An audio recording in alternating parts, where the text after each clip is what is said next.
Loose and catch the wind!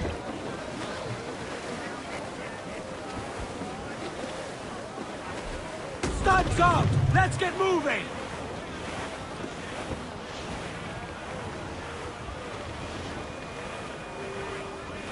Pirate bounty hunter! If she sails astray, oh, roll and go, there was a ship came home again. Tommy's on the topsail yard, and what do you think was in her hold?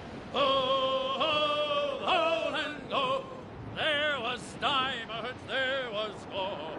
Tommy's on the topsail yard, and what was in her lazarine? Oh, roll and go, good split peas and bad bull meat.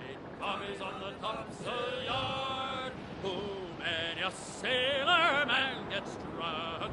Oh, roll and go, many a sailor man gets drunk. Ah, ship sighted! Oh, she's a beast!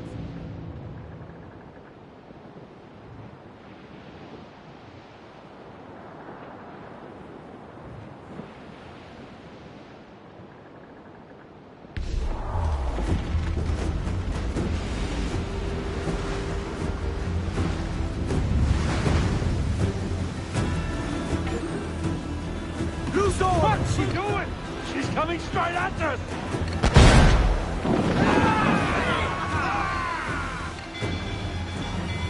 On your mark, come out! We've been hit! We've been all top! Fire! Fall! Ready to fire, sir! Fire!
sighted! Oh, she's a beast!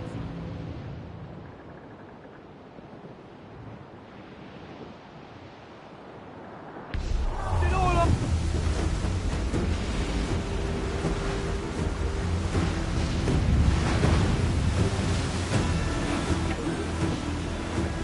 What's she doing? She's coming straight at us!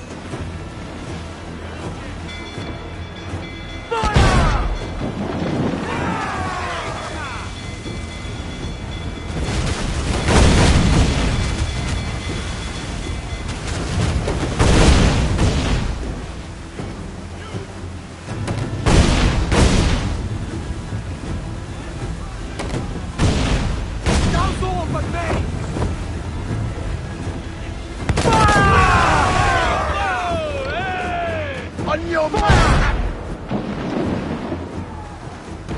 As much sail as you can! And hit us, sir! Fire! Ready to fire, sir! Shorten sail! Get up the squall!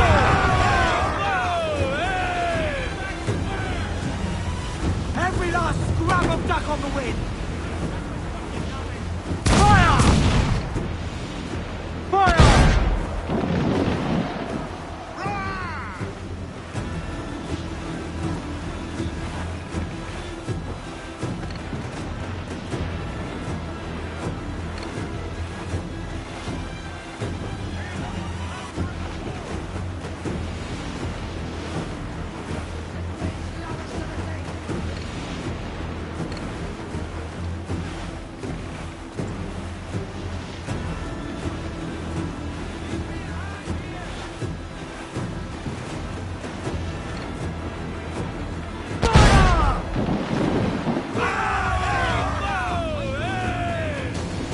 Ready to fire! Ready for impact! Hold for now for damage taken! Fire! Reloading!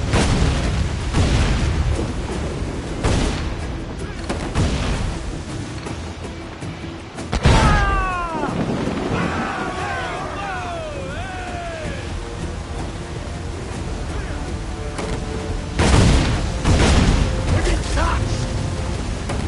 There's a good shot of cover! They're all being sir! Fire! Box, we can fire! Fire!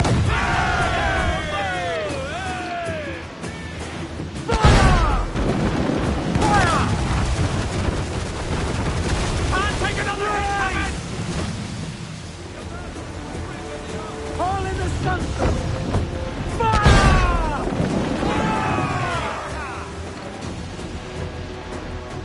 On your mark, Cabell! Fire!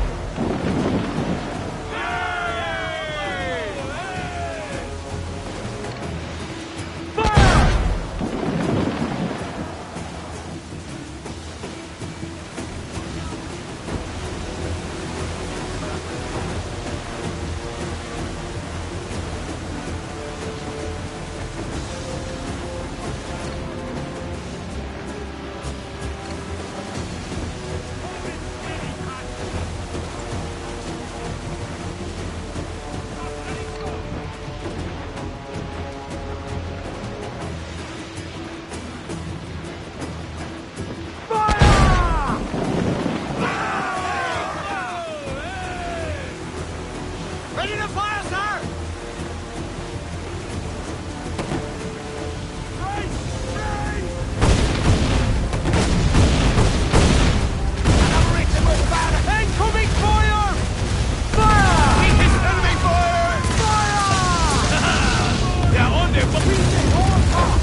Care to lose all the unwanted attention? Senseless.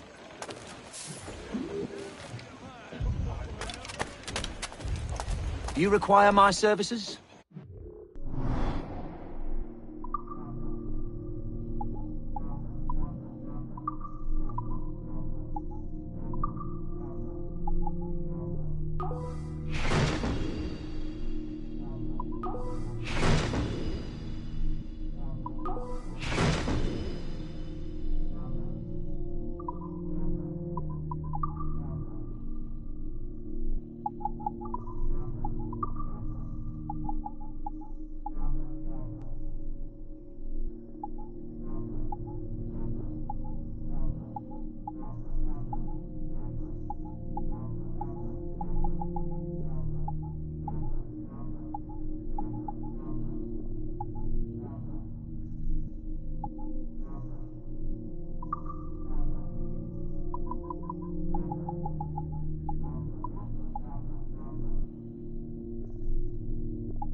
You have my thanks.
Man, your horse will die, and we say so, and we know so.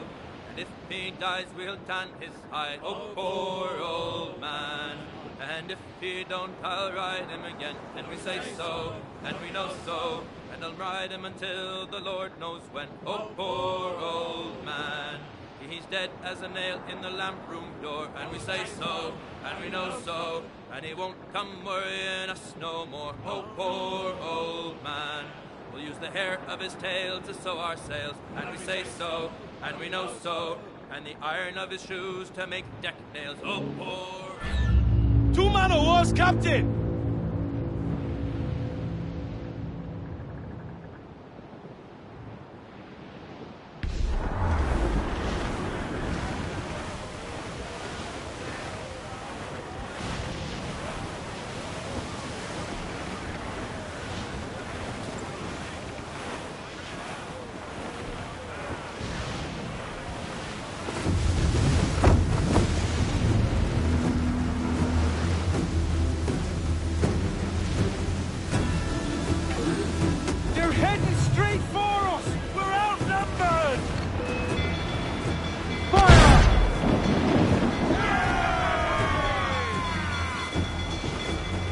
Awaiting orders! Look out! Fire! Incoming fire! Ready to go! Brace yourself! Won't waste the flare! Fire! Ready to fire, sir! As much sail as you can! Fire! Yay! Fire!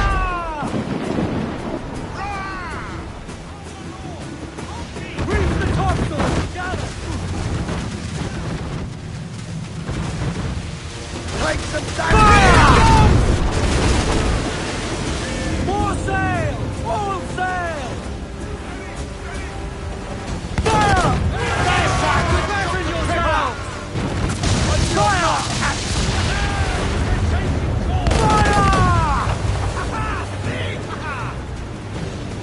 We're ready, sir! Fire! Got us that time! Fire! Oh, come on! Hit the bastards! Fire! Fire! Honourable there, Captain! Fire! Fire! Raise! Fire! Shot, Captain! On your mark, Captain!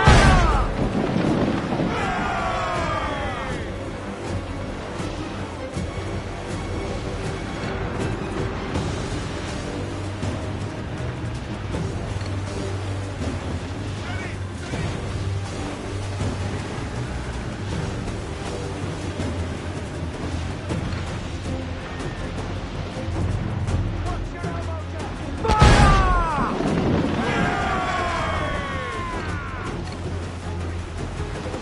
We're ready, sir! Brace yourselves! Hold grenade! For damage taken! Fasten yourselves! Ready to fire, sir! Fire! Get up to planks! Ready to fire, sir! Douse the royals and pump! Studs up! Let's get moving! Fire! Raise! Incoming fire! Hit it, go! Taking damage! Raise for impact!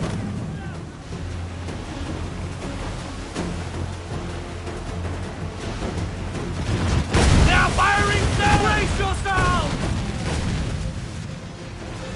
Fire!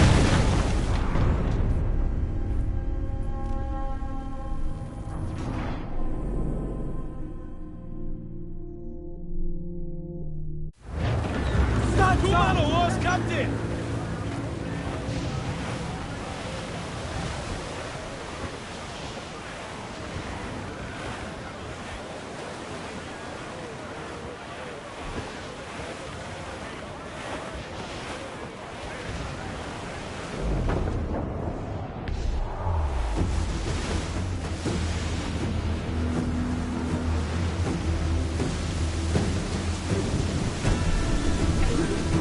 They're heading straight for us! We're outnumbered!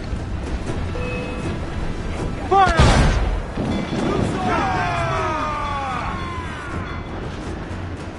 Ready to fire! Fire! They're heading our way! Ready to fire, sir! Fasten yourselves! Here it goes! Fire! Awaiting orders, sir! Fire! Fire!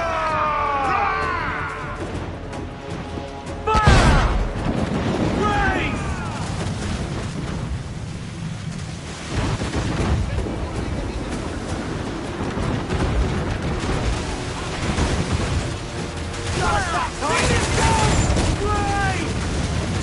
We've been scorched! Ghost the gallants deployed! Raise for impact! Enemy fire! Here it comes! Send it out! Fire! Round it all on!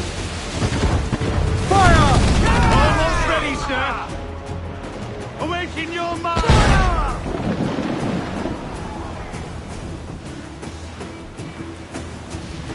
We're ready, sir!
Captain!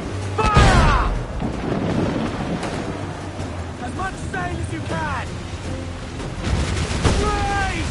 Close on a square! Incoming fire! Raise for him! Veer off, Captain! Veer off! Right! We're gonna hit him!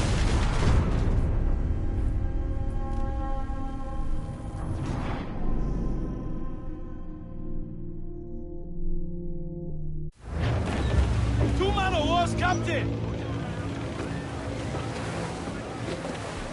Top!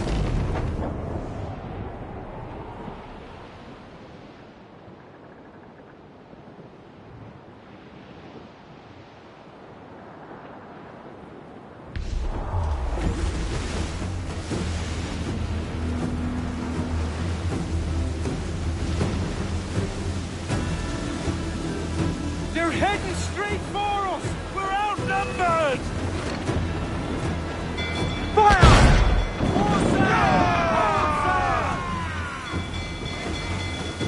Ready to spit, sir! Fire! Batten yourselves! Set yourself for fire! Here it goes! Hit the star! Fire! He's vulnerable there, Captain! Fire! Awaiting orders, sir! Fire!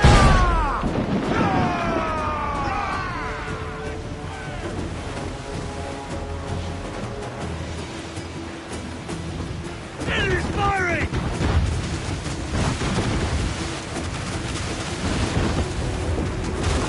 Race! Race!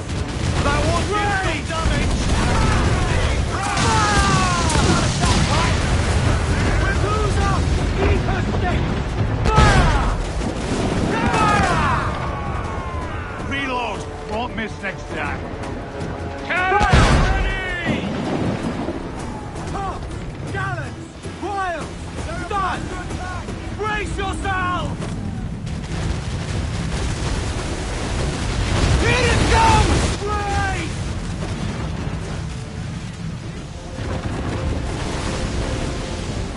Fire!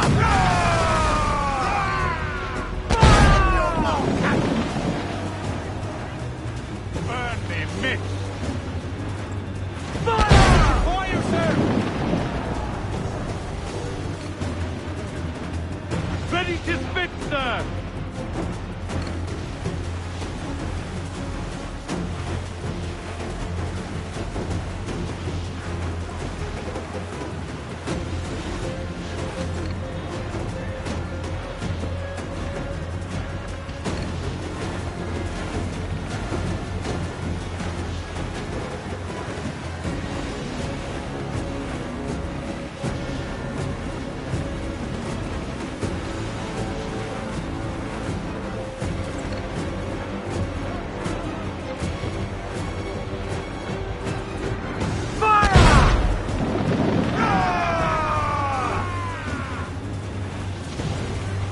Ready to fire, sir!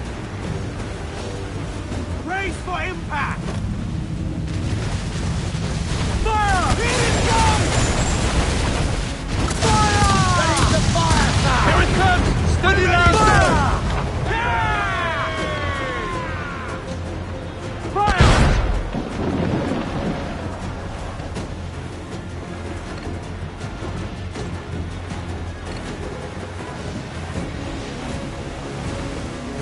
Batten yourselves! Fire! Fire! Brace for impact! Here it comes! Fire! Fire!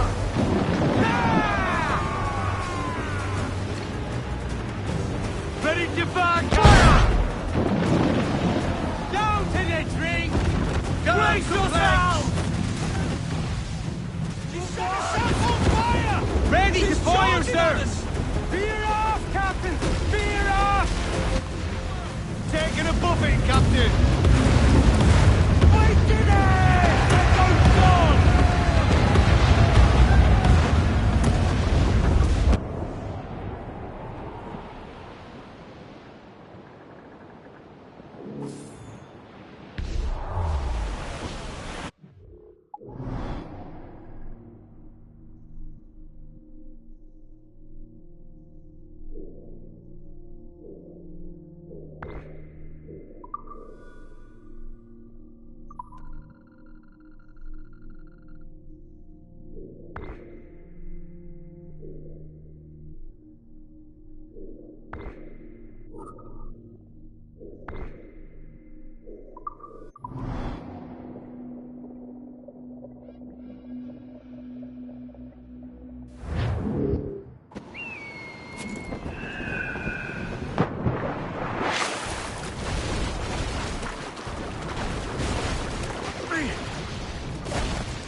seem to disappear, Captain.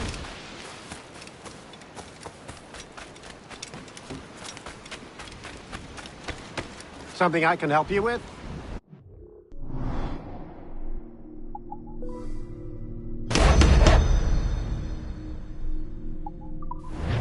My thanks.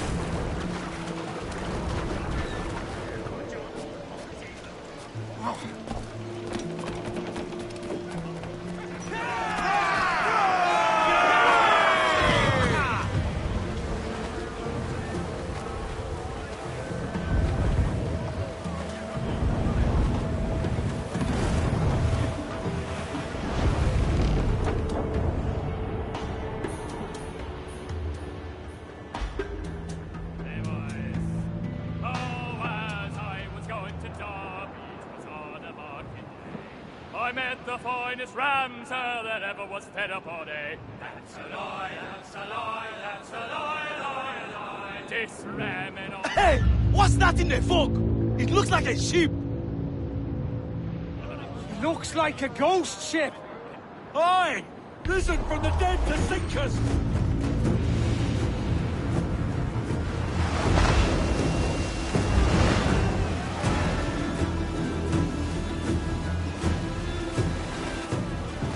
Round it all on!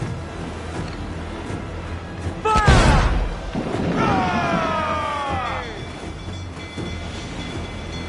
On your mark, come out! Brace!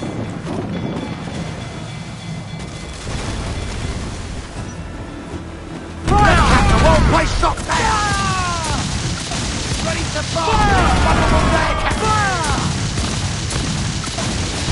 Always supposed to make the start up! Fire! There's our good shot! Fire! Fire! Working on it! Fire! Fire! Let's get the whole place shot down! Fire! Always supposed to make the start up! Fire! There's our good shot! Fire! Fire! Sounds all for me! Fire!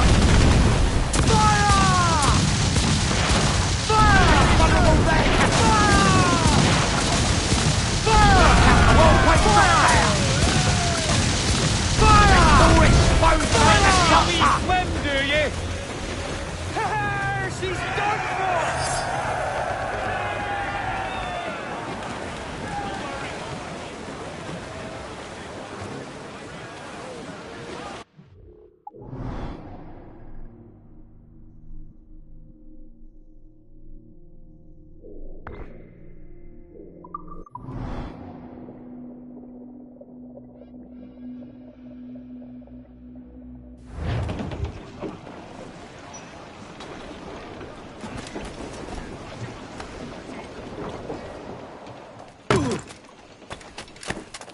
I can keep the heat off.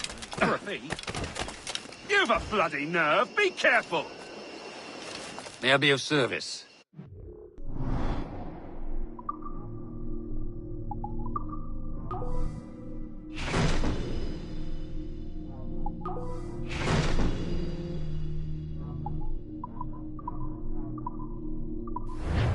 Done. All the best. Damn impudence. You need to vanish, friend?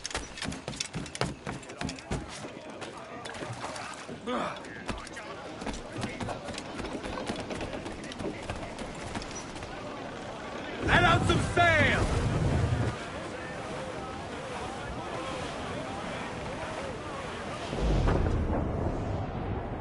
Running down to Cuba with a load of sugar. Wave it, boys, to Cuba. Make her run, you lime to squeeze us. Running down to Cuba. Wave it, boys, to Cuba. Running down to Cuba. Oh, I got a sister, she's 9 feet tall. Wave it, boys, to Cuba. She sleeps in the kitchen with her feet in the hall. Running down to Cuba. Ship ho! Look at the size of her!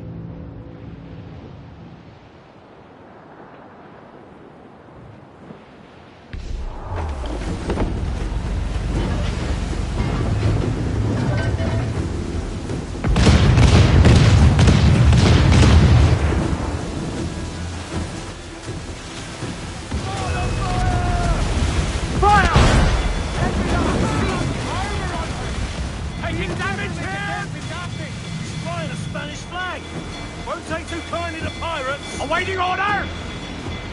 Fire!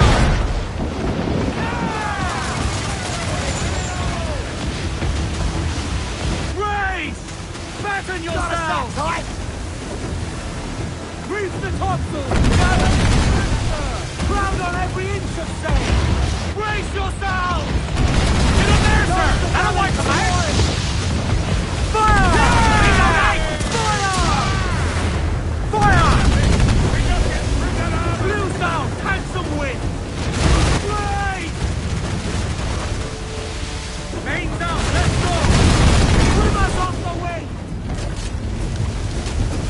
Fire! Almost ready, sir! On your mark, Captain! Fire! Get the mainsails into the wind! Fire! Let's hit them, sir! Brace for impact!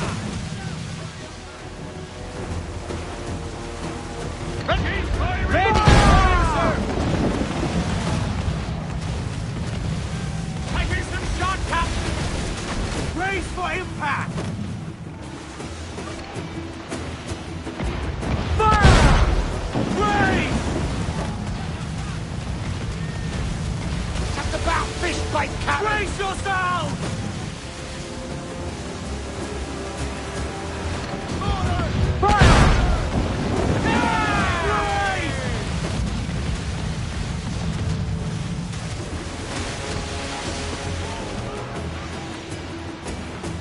Fire!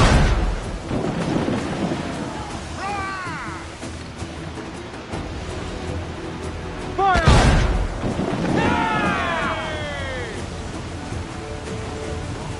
Ready to fire! Fire! Douse the royals at top! Ready to fire! Damn these eyes! As much sail as you can! Brace yourselves! Loose main sails! Studs up! Let's get moving! They're awfully close, sir! Ease off the wind! Working on it! Away from Fire! Fire! Fire! Fire! Down to the tree! She's sinking fast! We did it!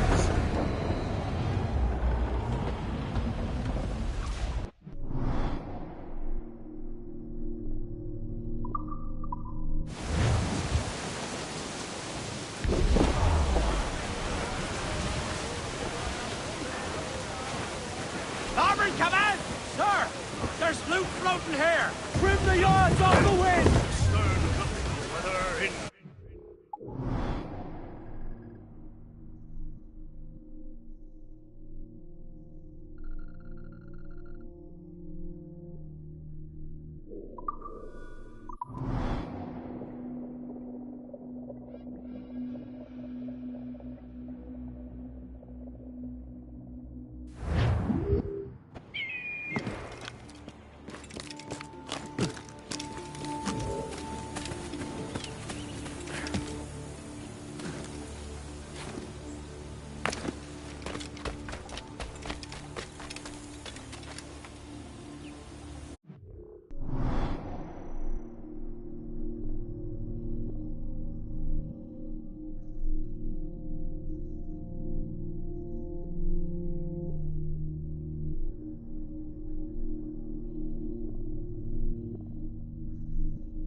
Timestamp August 16th, 2013.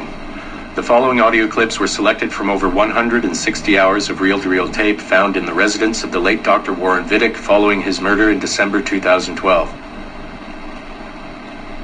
According to labels on the tape's canisters, these recordings were made over a 14-month period between 1980 and 1981 without the consent of their primary subject, Mrs. Eileen Bach, a colleague of Dr. Vidic's and the originator of Abstergo's surrogate initiative. Mrs. Bach is now deceased. It should be stated unequivocally that Dr. Vidic made these recordings illegally and of his own volition using wiretaps and hidden microphones. Abstergo Industries had no knowledge of his actions and disavows any responsibility for them. And we're live. Capacitors at full. Ease the signal in. A little more. You feel anything? Don't be timid. Double it. No, we're taking it easy. 20%. 30. Eileen, go easy. We're 6 past yesterday. And boost the inputs. Too risky. Not if we split the I.O. signals. 25%. Ease up. Oh, okay. There. I see something. What is it? Mein Gott. I hear talking. You're okay? Ja, ich höre Stimmen. It's German. Mein Name ist Miriam Kurz. I see a light. It's cold. Ich werde nichts sagen. There's a man with me. Mehr werde ich nicht sagen. Keep an eye on our vitals. Mein Name ist Miriam Kurz und ich bin eine Navajo. Des Hitlers Zwang, der macht uns klein. Noch liegen wir in Ketten. Doch einmal werden wir wieder frei. Wir werden die Ketten schon brechen. Eileen? Denn unsere Fäuste, die sind hart, ja. Und die Messer sitzen lose. Für die Freiheit der Jugend kämpfen Navajos. Switch off. Powering down. Kämpft Navajos. Get her out of there. Oxygen from the valve. No. No, Satish, I'm fine, really. Quit the heroics. Just breathe. Better? Yes, thank you. Did we get something? It'll take a while to parse. What did you see? It wasn't just seeing. It was feeling. Being. I was scared. You were shouting in German? I think I was in Germany. I was in Germany, Satish.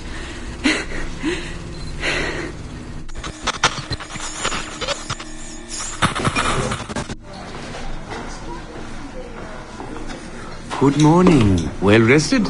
Exhausted. Yesterday was an incredible find. Seems so. What did it feel like? It's foggy, but I relived the memories of a young German woman. Early 20s, I think. A man was interrogating me, looming over me and asking questions. He was shouting, but I was shouting back. And then this poem just came out, like a chant. Fascinating. I'm eager for you to hear the tape. Is it ready? Yes, we transliterated the data onto an audio file. It took all night to process the language. Spool it up. Of course, have a seat. Judging by the subject matter and the setting, I'd say you landed somewhere in Germany in the 1940s, 1 or 2 generations back. During the war, I'd imagine. 1940s Germany? That would be Miriam Kurtz, my ex-husband's mother. So she's not related to you in any way? God, I hope not. I'd hate to find out my ex-husband is also my brother. Well, if it was Miriam Kurtz, then we hit a home run. You tapped into someone else's bloodline entirely. Should we celebrate? We'll listen first. Surrogate Initiative, Test Session 23, July 29th, 1980. Host, Eileen Bach. DNA sample SV1970. It's a little garbled at first. This is you settling into the memory. Your name, say it. My name is Miriam Kurtz. Louder. My name is Miriam Kurtz, and I am Navajo. Where did you last see the artifact? Who holds it now? I'll say nothing. I've told you all I will. I don't believe that is true. Who has the artifact? Hitler's dictates make us small, and you're bound in chains. But one day again, we shall walk tall. No binds with us. Restrain. Enough. For hard our fists, yes, and the knives at our wrists for you to be free. Navajos lay siege. Knock her away. Navajos lay siege. And that's where we pull you out. Whoa. What would it take to get a visual render of all that? months, unfortunately. It took 13 hours just to process the audio. Visual takes much longer. But Vidic is able to record audio and visual in real time. How does he do it? His subjects are exploring their own genetic memories. That requires much less processing power. Hold on, sorry. Eileen here. Hello. You have 10 o'clock in Lillian's office. It's 10:13 now. Oh, shit. I'm sorry. Tell her I'll be right there. And tell her we have some good news. No problem. You in trouble? The monthly progress report. I'm trying to be honest about our progress, but no matter how much I polish our facts, Warren Vidic swoops in, promising the moon for pennies, and gets 10 times the funding for his Animus project. Well, we are using his Animus technology. He's the foundation. We are the skyscraper. Which is why he should be a tech lead, not a project director. Good work, Satish.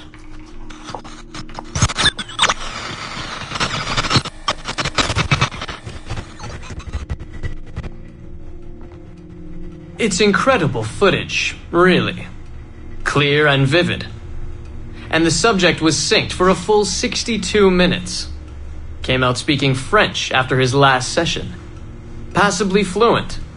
And with full recall of everything he'd gone through. Sorry I'm late. I was reviewing some data. It's fine. Warren was just telling me about his first subject. Mr. No names. Call him Subject 1. Confidentiality. And how about you, Eileen? What's your good news? Well, we did it.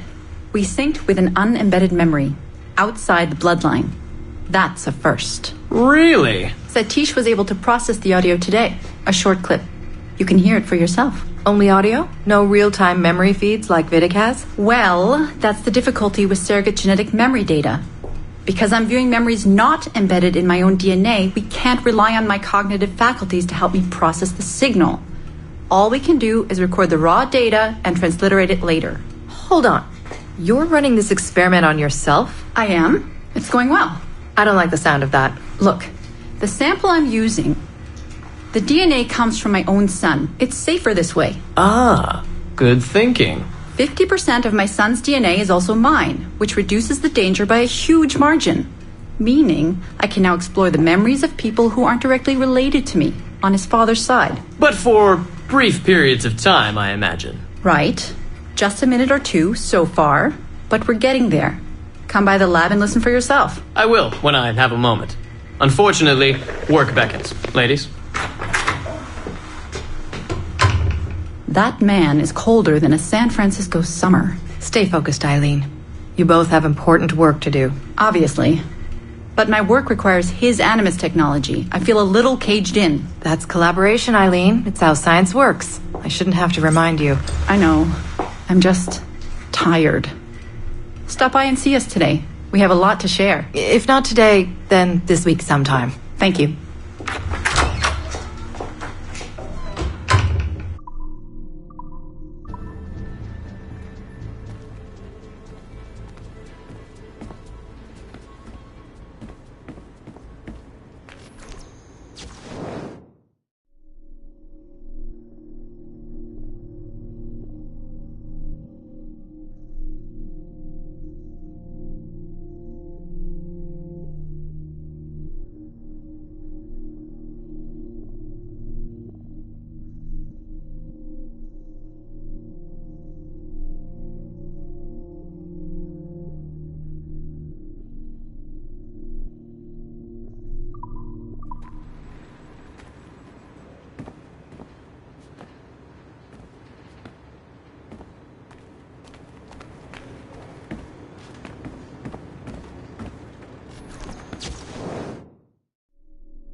Pierre handed in his notice this morning. This new security measure is freaking people out. They won't let him go. It's part of our contract. Having ultra-high security clearance means you have to go through a whole debriefing process. It takes months. Really? I had no idea. Read the fine print, man. Working for Abstergo has its benefits, but there's some drawbacks, too. Big ones. How'd the playtests go? Hey there. What's with all these security notices I'm seeing lately? Just a standard message we use on occasion. Nothing to worry about. We've just had some issues around the office lately. Like server security issues? Because these notices seem pretty severe. Like draconian, actually. No, it's nothing to worry about, really. Walk with me and I'll explain. Bonjour. Hey, thanks for sharing the White Whale data with me. I was able to track it down myself. No problem, man. It's amazing, right? Yeah, I tracked it down as soon as I saw your message. Followed it for a while. Couldn't catch it, though.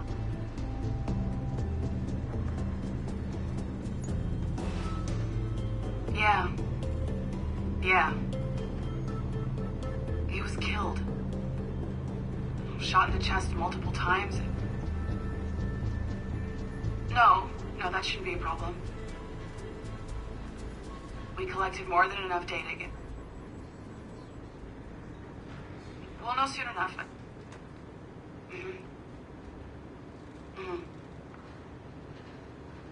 All right, I can send you the results as soon as possible. Okay. Any word on Olivier? Damn it. God, I'm worried sick. Yeah. All right. Thanks, Letitia. Bye. Nolan? Look into that security.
Reports on Aveline de Grand Prix led us to believe she would be too controversial and impulsive to appeal to a wide audience. Teenage memories show her brainwashed and trained to kill political foes of her highly unstable mentor, Agate. Additionally, Aveline spent a disappointing amount of time in the Louisiana bayou, consorting with smugglers of the lowest kind. Oh, I try never to think. which we felt risked her appeal to our female audience, which is now approaching 50%. However, as Aveline matured, a new side emerged. A well-mannered and considerate lady of poise and compassion. Aveline came to embrace a new mentor, her stepmother, Madeline Delisle, a tireless fighter for the rights of slaves. Thank you, Madeleine. With some editing to prioritize this relationship, we feel Aveline's story will more than meet our needs. Our team recommends a go on this property. Get this one to market quickly.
Surrogate Initiative, Test Session 32. January 11th, 1981. Host Eileen Bach. DNA sample SB1970.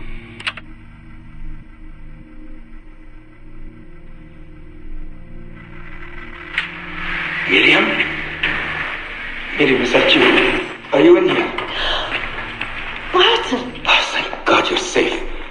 You've been very sick. Bartle! How did they find you? Oh, Jesus. What would they do to you? Has they hurt you? That's all. I told them nothing. All they do every day is ask about you and that artifact. But I didn't tell them anything. Nothing. I know you didn't, Miriam. But how are you? You aren't hurt? Not badly, no. I'm fine. Good. We need to get the message out to Oscar. Somehow. We need to tell him where... Very interesting footage, Eileen. This is Germany, you said. World War II? Most of the memories I've been able to access come from a period where Miriam was imprisoned by Nazis in Cologne. Miriam. Is she still alive? No, she was my ex-husband's mother. She passed away about 5 years ago. Well, she was spirited. An impressive lady. Definitely. And the man, Bartle. He made reference to an artifact. Any idea what that is? My team is looking into that, but it's not our first priority. We still need... It is now. Really? You must have other recordings of this woman. Are there any other mentions of this artifact I should know about? Half a dozen or so, yes. What's this about? You have questions, I understand that. I don't have answers for you. Not right now, but I do have money. And if you get me those recordings and bring me any other artifact references you find, then I will triple your operating budget for as long as I can. Triple my budget? My God, what is this? 9 a.m. Monday morning, my office. We have a lot to discuss. But Lillian, I don't... Have a good weekend, Mrs. Bach. Fantastic work.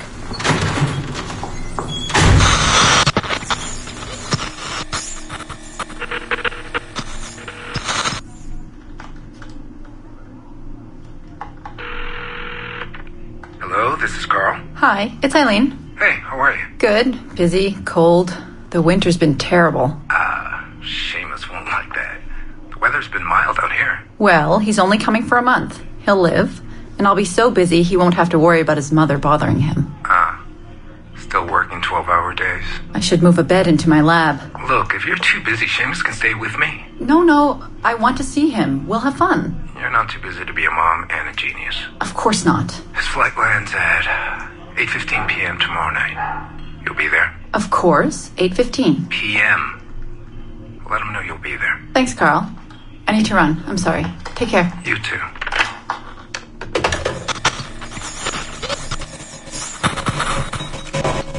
Eileen. Didn't see you come in. I'm not interrupting? No, it's fine. The subject is unconscious. He's traipsing around 18th century New Orleans right now, in the memories of a woman. That must feel odd. How long has he been under? 83 minutes. Whoa. It's average. What can I do for you? I just wanted to thank you for sending Lillian to see me. She came away very impressed. There. You see? All these bureaucrats need is a little glimpse of our secrets every so often. They like to feel like they're still in charge. Lillian is most definitely in charge. She just tripled my budget. Tripled? Christ, Eileen. You must have discovered who killed Kennedy. Well, she heard something on one of my tapes that interested her. Something about an artifact. Very vague, but it was enough. An artifact? What sort of artifact? Jesus, get him out of there! Get him out! Oh my god. It'll kill him! He's not decoupled! He's having a fucking seizure! Power down! Now! Heart rate 170! Power down! Now!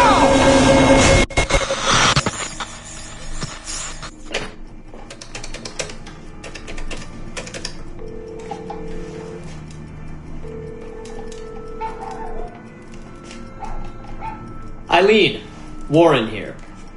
I was all ready to apologize for the late call, but you seem to be away. Maybe with your son. Listen. Since the unfortunate incident with Subject 1, there's been a lot of dire talk around the office about my Animus project. About shutting it down. About it being unsafe. Typical top brass bullshit. And if they shut me down, then your surrogate initiative goes away too. I'm sure you're already well aware of that. Well, let me be the first to reassure you. This will not happen. I will not let them take this from me. From us. I will not let one death of an undiagnosed epileptic, I should add. I will not let this destroy the decades of incredible research done by our predecessors. And the 5 years I've spent perfecting the Animus. There's still more work to be done. And countless rewards to be reaped. So I wanted you to be the first to know. I have decided to volunteer myself as my second subject. I am convinced that the Animus is perfectly safe, provided I stay within the boundaries of my own ancestral bloodline. Next week I plan to prove this by staying a full 4 hours in the Animus. I would be grateful if you and your team would monitor my progress. And after this necessary but ridiculous proof of concept, I give you my word that I will work closely with you to solve your outstanding problems. Your surrogate initiative is a bold idea, and I do believe it is the future of the Animus project. But while we have the Animus itself, I do not want to waste precious opportunities to prove its safety. I'll see you in the office on Monday. Goodbye.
Initial reports gave us hope that Enzio Auditore would serve as an ideal candidate for future Abstergo projects.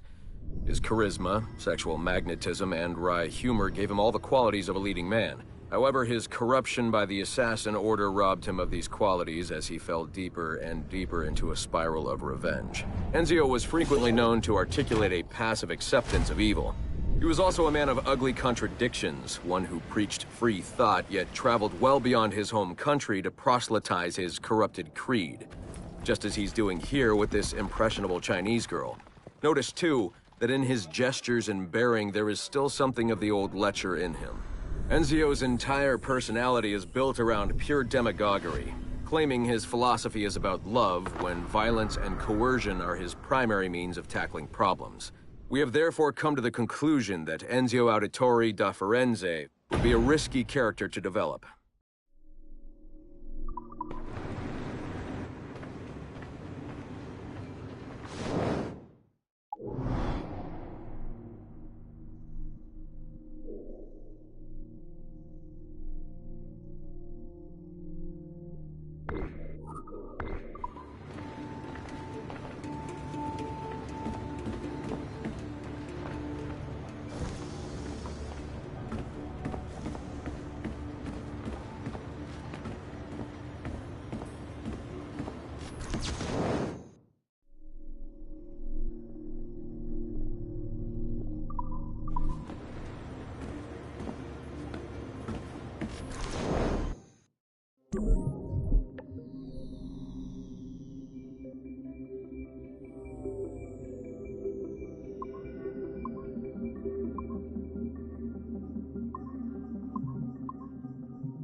It's been a few weeks since the last recording. Sorry about that. Of course, I guess it's just a few seconds for you. I'll leap down the playlist. Anyway, I was talking about Clay. Casmeric, Subject 16. So, when I fell into a coma back in Italy and woke up in the Animus Black Room, it was, so calming. It felt like I had woken up into a dream. Haze. A dream where none of this mess had ever happened. Felt like I should just be getting ready for another day of pouring drinks at bad weather and another day of complaining about being between girlfriends and wondering what the hell to do with myself. But when I saw Clay just sitting there, it started to come back. You know, piece by piece, and when he told me about Lucy, fuck, you know, it hurt. You know, realizing that I killed her without thinking or feeling anything. Not at the time, anyway. Well, then, things just kept piling on. More memories of Ezio and Altair and the First Civilization. And then, right before he vanished, Clay passed on his memories to me. He showed me everything he had seen and lived through, and it was brief, but overwhelming. Not really sure how to explain. He saw glimpses of Adam and Eve and their escape from slavery. He saw the beginning and the end of the war between the first Civ and humans. He saw Minerva, Juno, and Tinia trying to work out their calculations. At least that's what they called them. They had these tools, these powerful machines that could predict possible futures. Not what was going to happen, but what could happen. Probabilities. And, well, they spent a lot of energy trying to figure out what was the most likely scenario for the future. Theirs and ours. And in the end, I guess they figured I was their most likely candidate. Some guy named Desmond living at the beginning of the 21st century of the Common Era. But which which Desmond was the right one. Because, you see, probability is a weird thing. It can branch out in so many ways. Which version of me did they need? Was it the Desmond who got married early and had a son? One who stayed single in New York? Or was it the Desmond who moved to San Francisco to be a waiter? Maybe it was the Desmond who worked at an auto body shop in Chicago, or maybe it was the me who never ran away from his parents in the first place. First Civ had countless variations to choose from, but in the end, the lucky one was me. I'm the Desmond their best calculations spit out. I'm the Desmond they left their messages for, and I guess I have to live with that honor. What an honor. Pretty tired. There'll be more later. Ciao.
I have now resumed the practice of dressing as a man, and have put off my woman's dress. Why did you take it? Who made you take it? I took it of my own free will, with no constraint. I prefer a man's dress to a woman's. You made an oath, Jeanne. You swore to never again dress as a man. I never meant to swear that I would not resume the practice. Why have you done so? Because it is more lawful and suitable for me to return to the practice of wearing a man's dress, being always among men, than to have a woman's dress. I have resumed it because a promise made to me has not been. How is he? Hour 3, doing well. Are we still in 18th century Hungary? No.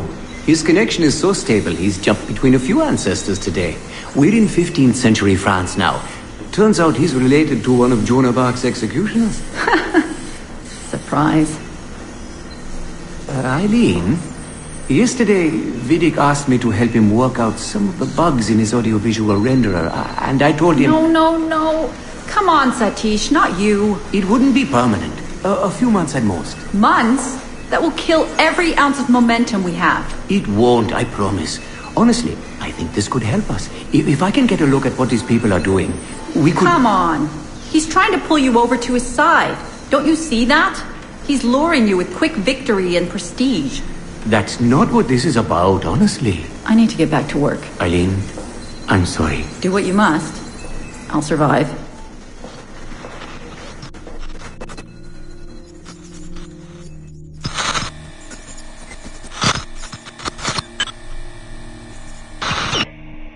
Surrogate Initiative, Test Session 32, April 2nd, 1981. Host Eileen Bach. DNA sample SB1970. Miriam, are you awake? What? Miriam, they're coming for me. Who is the guards? I see them from my window, massing in the courtyard. My time is up. Basil, don't say this. You don't know that. Forgive me for this, Miriam. But I must tell you something. The artifact. We have it. But only Oscar and I know its location. Don't tell me. They will release you. Your family has connections. You must take the artifact and bring it to the assassins in Paris. Please don't. I don't want to know. It's safer if I don't. Hush now. If I die, knowledge of its location dies with me. You must bring it to the assassins. Assassins? I don't understand. This is spire of St. Petrus. No, I don't want to hear. Cell 7!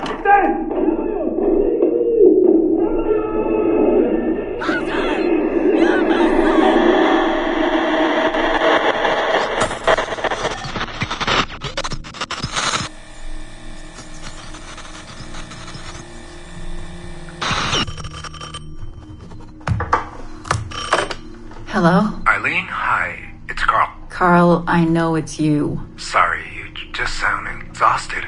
Did I wake you? No, I've just been busy. It sounds like it. I'm just a little tired, that's all. No, I mean, your project sounds fascinating. Your colleague, Dr. Warren Vidic, he called me recently and he told me what you've been up to. He what? Warren? Yeah, he told us about your research, memories, ancestry, all of that. He even asked if we'd be willing to come in and... No! Jesus, no! What the hell is he doing? Eileen, it's okay. We signed some papers, non-disclosure stuff. No! He's trying to fuck me over! Damn it! Eileen, we just talked about my mother, just like you and I did. World War II. That's all. It's the artifact. The what? Carl, if he calls you again, you tell him you work through me, okay? That's it. Vidic has been a pain in my ass for years, and I don't need him getting all the glory for my 2 years of hard work. All right. So how should I go about this? I mean, the wheels are in motion. I don't know. Just go through me if he contacts you again. Please? All right. You'll do that? Of course. Yes. Thank you, Carl. I'm sorry I was short with you. I've just been exhausted. That's all. It's all right, hon. Just take care of yourself. Morning, Eileen. We're almost ready. Just a few more adjustments. Okay. I had the team do some research on this artifact we've been chasing, and it appears the Third Reich actually found something matching its description sometime in 1940. Eileen, are you all right? Sorry, yeah. I'm fine. Just a little scattered. Vidic called my ex-husband last night. He wants to put him in the Animus. To find the artifact before us? Exactly. Well, it would be fast using Vidic's Animus. And maybe that would get us back to our original work. Satish, if we let that happen, then all our money dries up. Lillian is paying for us to find the artifact, not improve our methods. Do you understand? Right, of course. I'm sorry. Let's just burn those bridges when we cross them. Are we ready? Yes, just a few more adjustments, and you're in. I made a small change to the genetic input modulator. I'm hoping that buys us a few more minutes. Even a few seconds would be nice. I'm ready. All right. Settle in.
Our researchers looked into the life of Altair Ibn Lahad, hoping to find a biography that might serve as a positive role model for Abstergo's global outreach programs. Unfortunately, this renegade assassin proved to be no such thing. In much of his footage, we see a man gleefully flouting some of his culture's most entrenched taboos with an arrogance that borders on messianic. Altair! No! This is not our way! To burn a man's body is forbidden! Many of our researchers felt that the arguments articulated by Altair's rival, a man known as Abbas, were clearer and more cogent than any we heard from Altair. I recently put in a request that more effort be dedicated to locating one of Abbas's descendants, if any exist. It's clear to us that Altair's transgressions were the primary motivation behind the ultimate dissolution of his despicable order by the middle of the 13th century. We therefore strongly recommend a pass on this property, in favor of a more agreeable and inspiring figure from this era.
This phone more than a few times to record anything.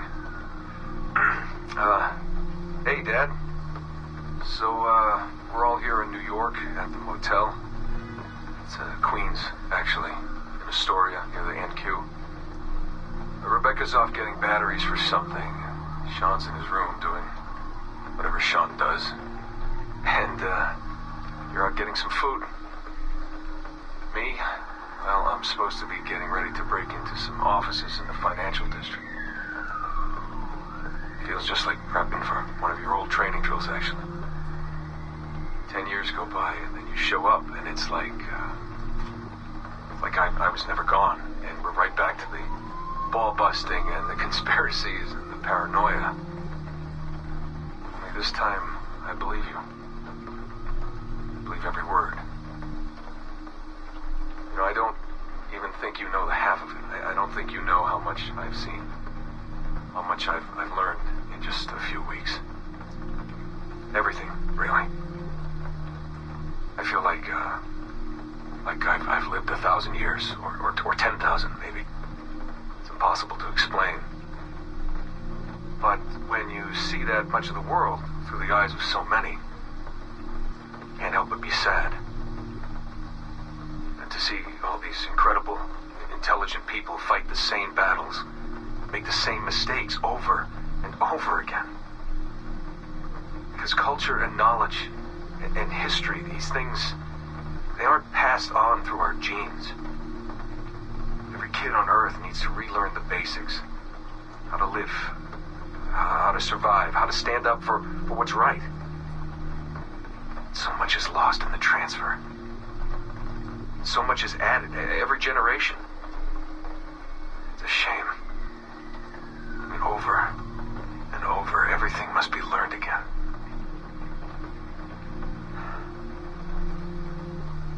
I met Clay, Dad. Clay Gesmerick, in the Animus. I knew him by his Abstergo handle, Subject 16. My predecessor. And he showed me things. He passed them to me just before he died. Or got deleted or whatever. Everything he'd learned, everything he'd seen. God, how do I talk about this? So, guess you trained him, huh? After I left, he really looked up to you, and now that I've seen through his eyes, I think I understand why. I'm glad you had him around, even if I wasn't there. The things he showed me. Unbelievable things. And I never... Shit. Alright, I'll be back in a second.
It's funny. I have this memory of you, one I keep coming back to. And I always think about it when I'm working or just before going to bed, because it sort of calms me, I guess. I was 14, I think, and you were trying to teach me how to walk with a light step. Remember that? How to be mindful of how much noise I made when I moved around. Simple stuff. Stuff I understand now, but back then, I gotta tell you, I thought you were just being an asshole. You told me you were gonna go up to your room and sit with your back to the door and read a book. And you wanted me to wait at least 15 minutes and then sneak up there and tap you on the shoulder without you knowing. I even remember the book you were reading at the time, the one by Captain Johnson. And you warned me that if you caught me, we'd have to start all over. Then you went upstairs. And I waited. I waited, and I waited, and I waited. I waited 4 hours before deciding to go up. And even then, it took me 20 minutes to get to the foot of the stairs. And another 30 to get up them. And then 10 to get down the hall, and there I was at the door and peeked into your room. And I was so hoping that you'd be asleep. But no, you were still reading, and I just about shit myself. But 10 minutes later, I was just 5 feet away from you. And that's when I remember setting my foot down. And you flinched. Ever so slightly. You flinched. I thought maybe I'd imagined it, but I knew you'd heard me. You didn't say anything. You just checked your watch, you reached for your drink, you took a sip, and then you kept reading. But I knew I'd failed. You didn't say anything. I didn't understand why. Then I lunged and tapped you on the shoulder, and you turned around, and oh, fantastic, you said, and you scooped me up, and you gave me a big hug, and I didn't say anything. But Dad, I was so pissed off. I wanted to scream at you. I'd failed, and you knew it, but you said nothing. And I stayed mad for weeks. I thought you were patronizing me. But maybe you decided right there that I was never going to be the man you wanted me to be.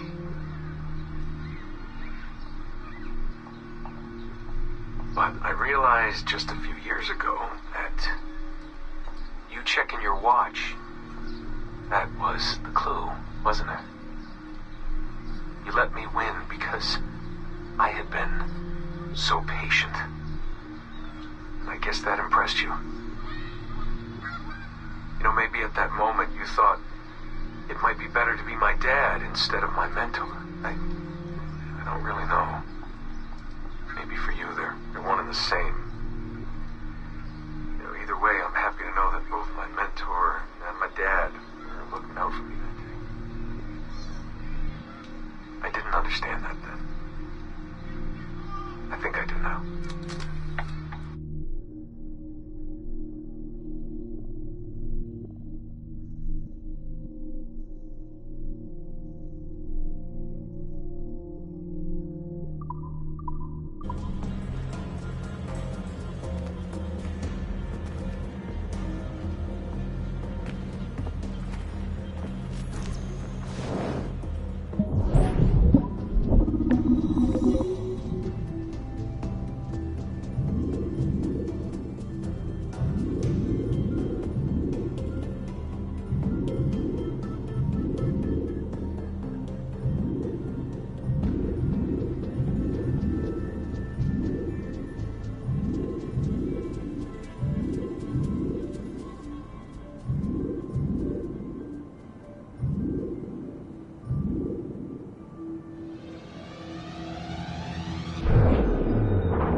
Research into the life of Ratana Gaydon focused on a period spanning his late teens to his early 30s, but our researchers came away unimpressed by his calm and stoic demeanor, with occasional flashes of extreme anger. This was not the sort of leading man we felt comfortable endorsing. We decided, therefore, to delve into his early childhood, with the hope that scenes of pre-colonial America might hold some appeal.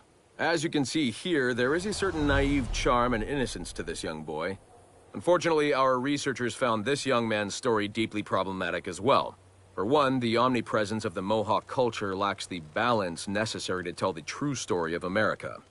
And secondly, the Mohawk language would certainly be an issue for most of our audience. We therefore feel that although Ratana Tenkon's early life would be of some interest to our more educated viewers, it's unlikely that his story would appeal on a broader scale, being too foreign, as it were, to normal audiences. Our team recommends we pass on this property.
We are attempting to synchronize the DDS system. This will only take a moment.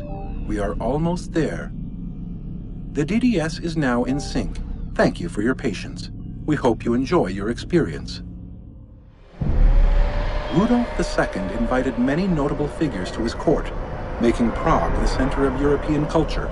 Among them were Englishman Edward Kelly and his stepdaughter, Elizabeth Jane Weston.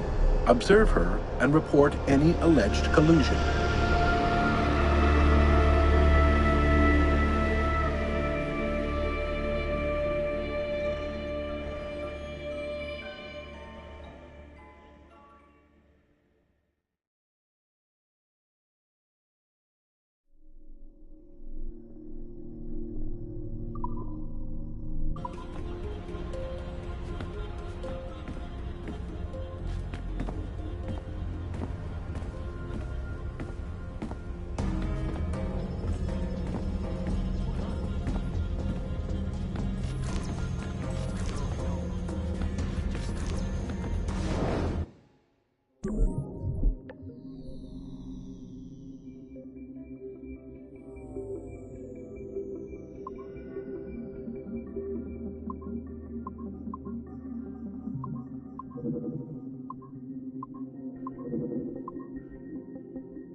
February 12, 1981.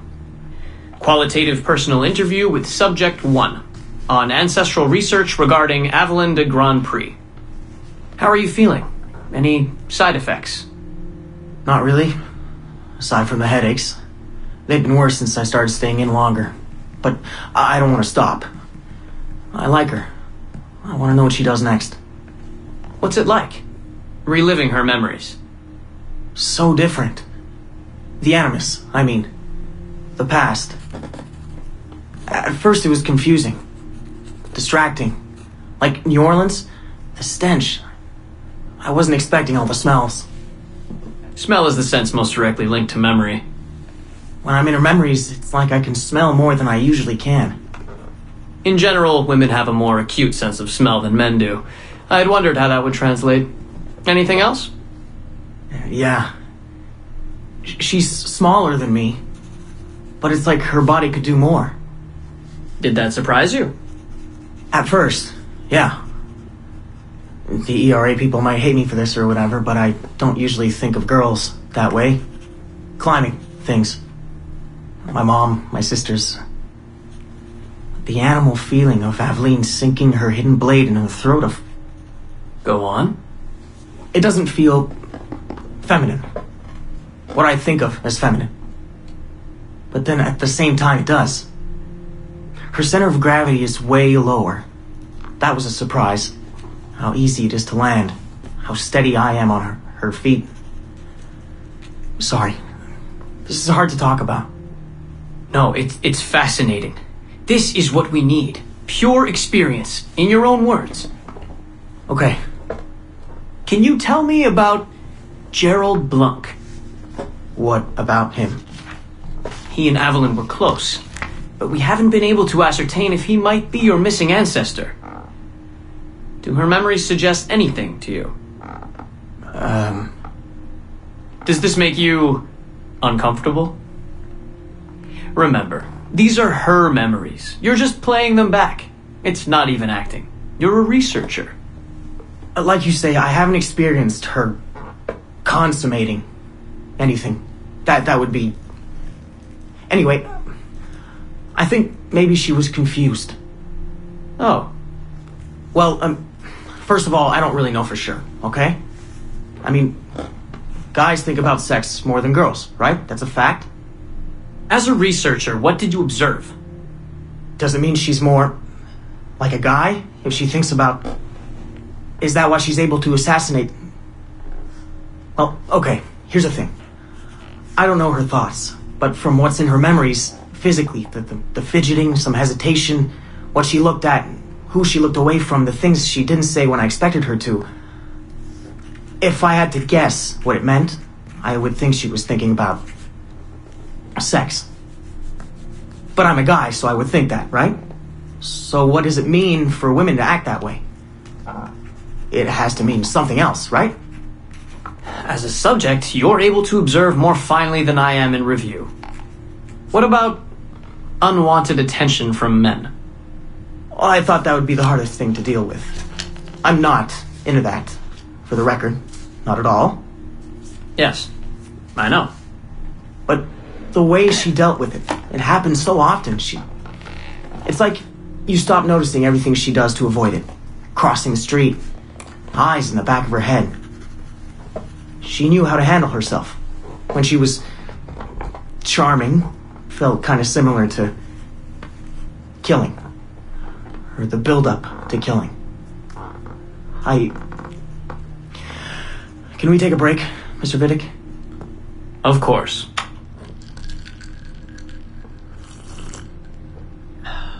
Ready to go on? Yes. Evelyn was black. And white. On her father's side. You're sensitive to that? I guess. I mean, I'm white. Evelyn looks black, so that's different. But you get used to it. Like with the girl thing. Until someone makes you not used to it. What do you mean? I don't think I've ever had to think so much about what I'm wearing or how I'm walking. But Evelyn, it's like she goes through her whole life in these uniforms. People expect her to behave in a certain way. Definitely. Sometimes I worry I'll slip up and play too relaxed at the warehouse and, I don't know, blow her cover. You can't blow her cover. I know. I'm just replaying the memories. I can't change them, I know. But I see it, right? It's a risk. It's... stressful? Yes. It's best when she goes out as an assassin. On the roofs or in the bayou. I think she was more relaxed that way. Can you imagine? You're only relaxed when you're going to kill someone. Let's stick to memories rather than imagination. What about the slaves? They're kind of just everywhere. I mean, that sounds bad. Slavery is bad, but no one's acting like slavery's bad. It's fun when she frees slaves. Is it supposed to be fun? We're not looking for supposed to. Focus on what it is.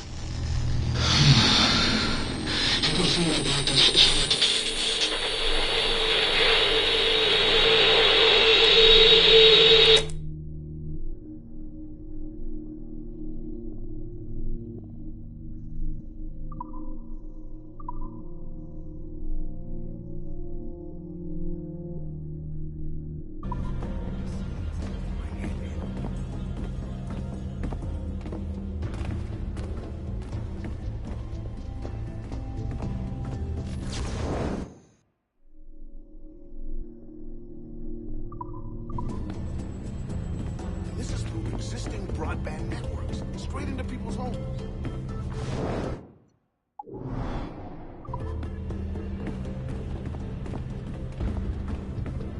There's always a danger.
Glad that's over. I hate it when they escalate the security. It makes me jumpy. Did they put anyone in the bunker this time?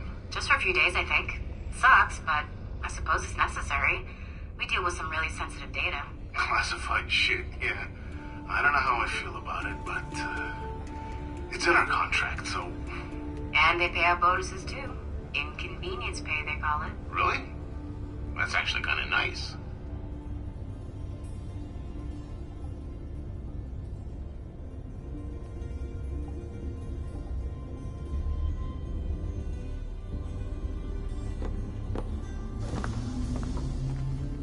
This is through existing broadband.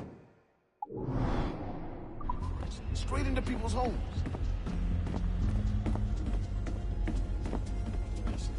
They don't make these rules.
Surrogate Initiative, Test Session 37, August 9th, 1981.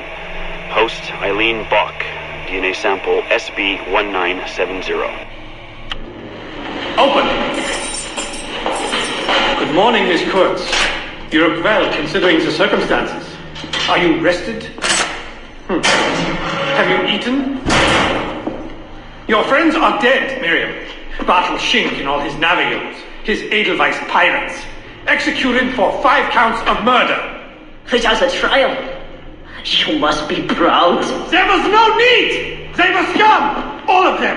You hear me? All of you are scum! Scum! Scum! I see it so clearly now. He didn't break, did they?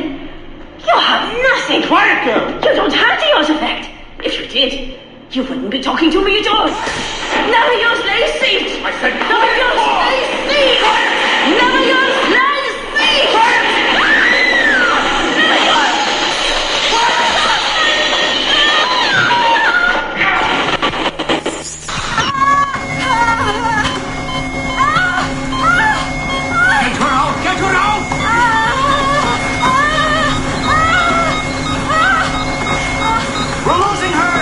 Get down! Everything!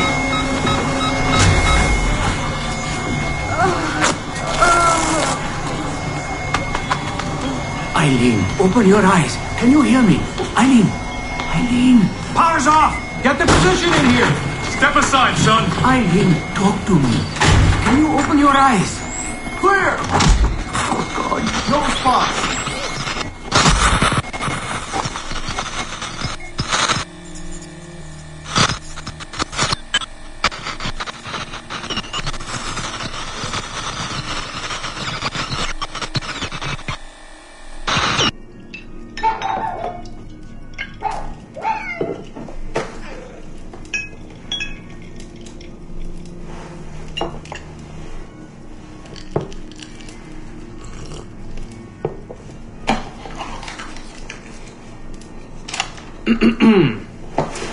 All right.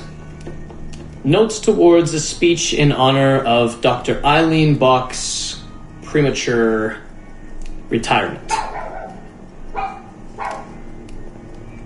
When I first learned of Dr. Bach's unfortunate accident, I couldn't help but feel a great sense of loss at...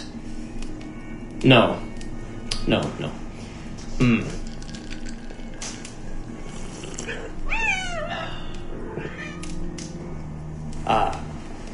Dr. Eileen Bach has and always will be a friend and colleague.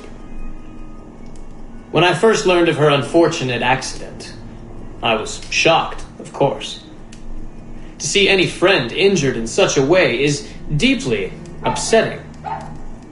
And to further learn that her injuries were severe enough to force a premature conclusion to her brilliant career, well, I would not wish that fate on anyone.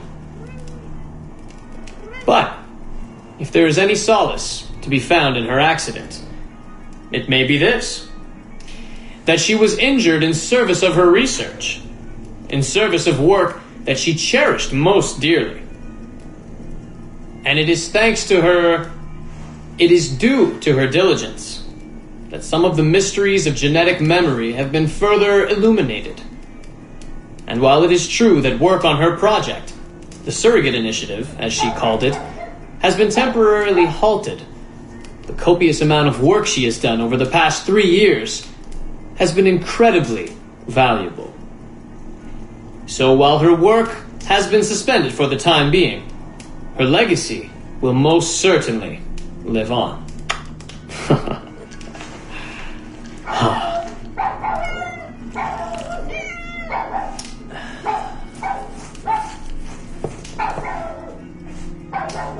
Quiet, Joan! Quiet!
So, this will be a short one, Dad. Something to remember me by if things go south. If I don't make it out of the temple today. I've tried to be optimistic about all this, but I just can't. I think spending all this time in Connor's memories has made me anxious. I mean, his story is so painful in so many ways. Still, he never lost hope. Even when his faith in others eroded. I can only believe that what we are doing is the right thing, and that I can stop this disaster.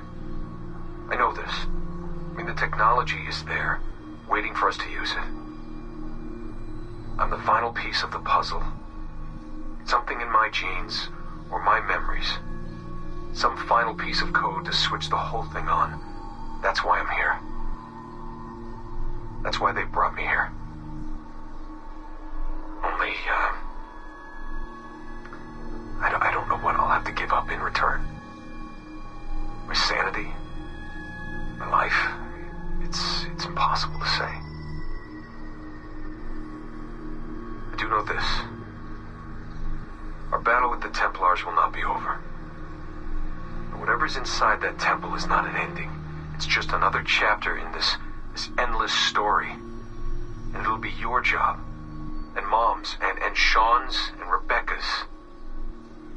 To keep turning the pages. You know, I keep thinking about something Orson Welles once said.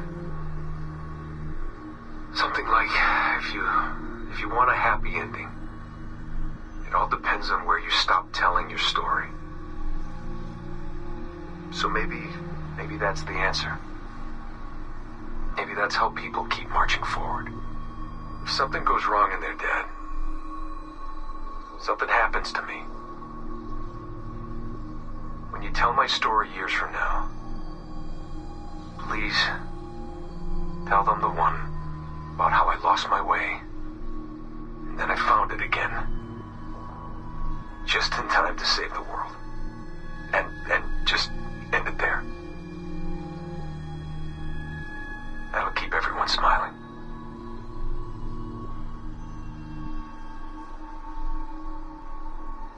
Goodbye, Dad. Say hello to Mom. Tell her I love her, okay? Tell her I love you both.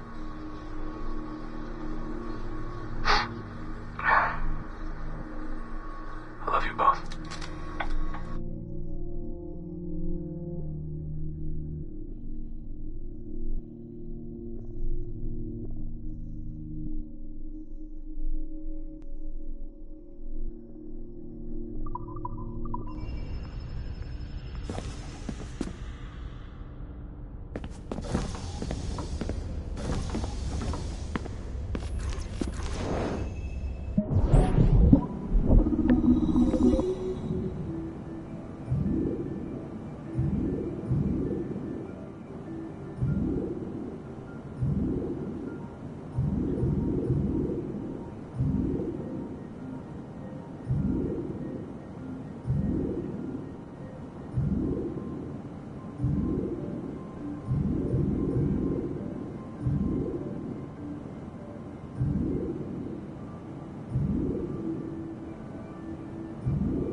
Body's been moved?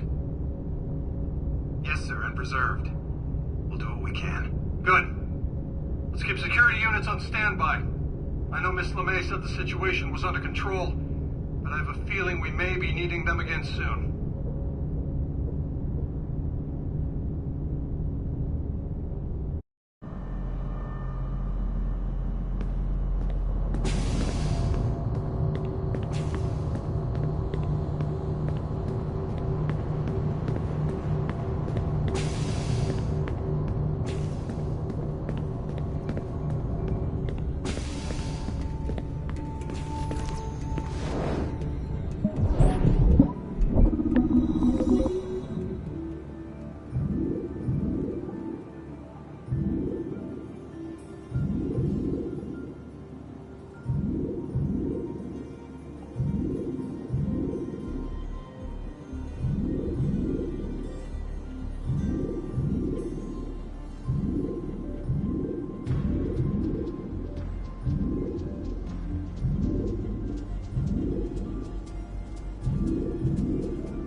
Surrogate Initiative, Test Session 27, October 21st, 1980.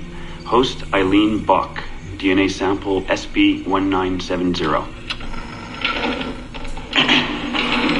Miriam, my dear girl, there is no good reason for you to be here. But your intransigence requires that I detain you until you give me information I can act upon. The location of the artifact, perhaps, or the whereabouts of your leader, Bartel Shink. Just a little something to give Minister Goebbels some encouragement that we are on the right track. How about a nice hug? He looks so sad in all his photographs. Yes, he does, doesn't he? Perhaps you could pay him a visit yourself. He likes beautiful women, actresses, musicians. Pirates? That's right, pirates. Pirates of the Edelweiss. Isn't that what you kids call yourselves? It's very amusing. And illegal, of course. Breaking Hitler's laws is half the fun. Oh, I imagine so. I imagine you were having a wonderful time just before we captured you on your insurgent friends. And that's the end of it. Damn it. Why can't we sustain the signal for more than just a few minutes? I need to relax. That's not the issue. This is dangerous work. These memories aren't in your bloodline. That's why it's not holding. There's got to be a solution. Any idea what they mean by the artifact? I've heard it a few times now. Not sure. I don't think Miriam knew either. Not much comes into her mind when she asks about it. But she's protecting the other members of her group, the Edelweiss Pirates or something? Yeah. Bartel Shink. Have we looked him up? No, we can. We should. Put your intern on it. Right. High priority. Yeah. This isn't getting any easier. Jesus.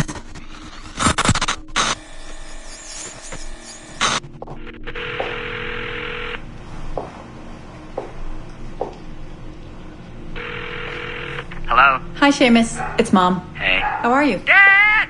It's Mom! Hello, Eileen. Hi, Carl. How's Seamus? Great.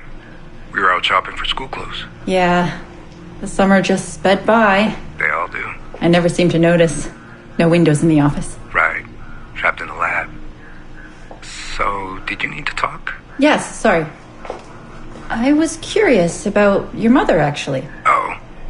Okay. How much did she talk about the war when you were growing up? Not often.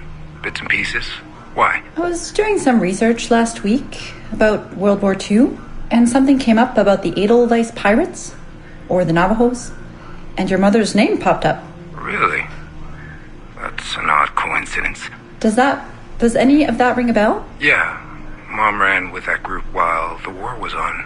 There were a group of kids who wanted to avoid the Hitler Youth programs, but in later years they escalated their activities to, bigger ideas like vandalism and sabotage. But why Navajos and pirates? Just some of the names they used. Navajos, Edelweiss Pirates, you know kids. There were little pins, little white flowers. I may still have hers. That's interesting. And this is for work? Researching my mother? Not exactly, but... Sorry, I can't talk about it. Right. You never could. Hey, don't. I didn't mean to be flippant. No. Don't mind me. All for the greater good. I like to think so.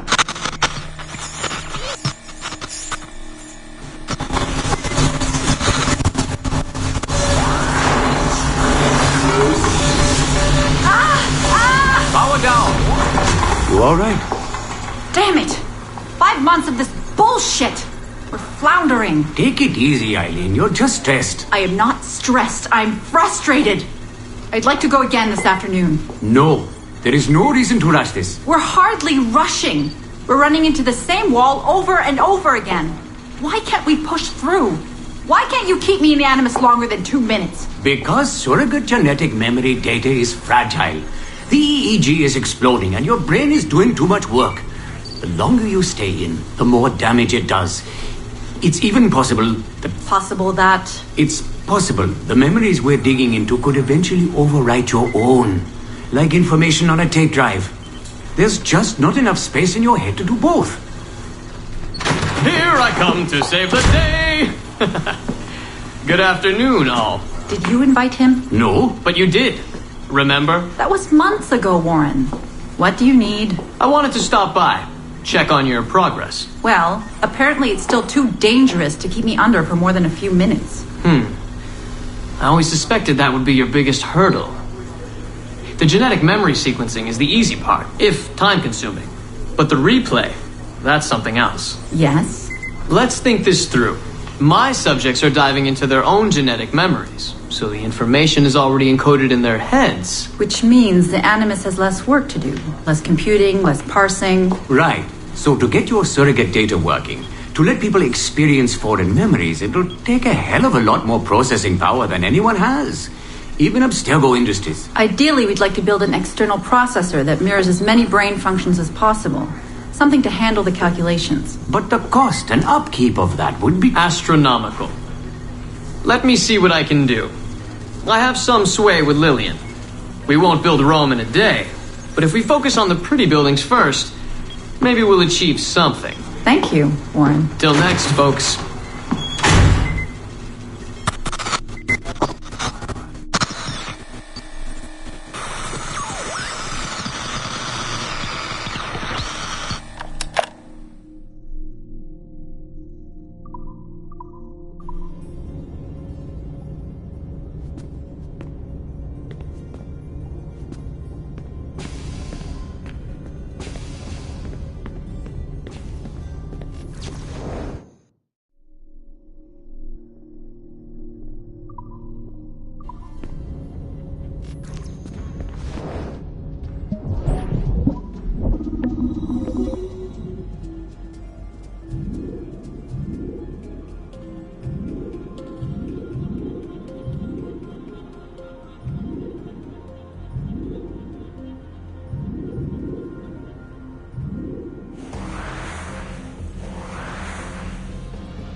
Yeah, I've been pushing.